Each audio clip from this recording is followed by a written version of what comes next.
There's meaning in everything in Outlander. When we first meet Claudel, he's a young pickpocket being raised in a brothel after being abandoned by his mother. Claudel, from the Latin claudus, means lame or one with a physical disability. Now, had we looked that up when we first started watching the show or reading the book, we would have seen some foreshadowing. Like I said, he was abandoned by his mother and raised by the other women in the brothel.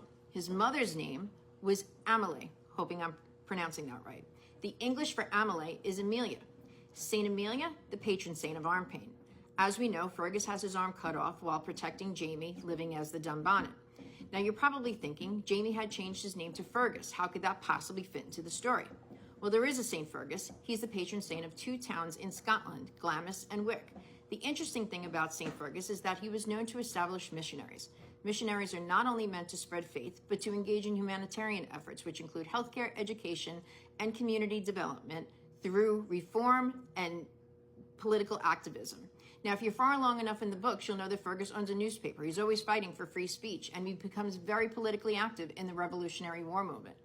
Also, having been raised in the brothel and living among the outcasts of society, it's no wonder that his name parallels that of a thing to spend his life fighting for with the oppressed.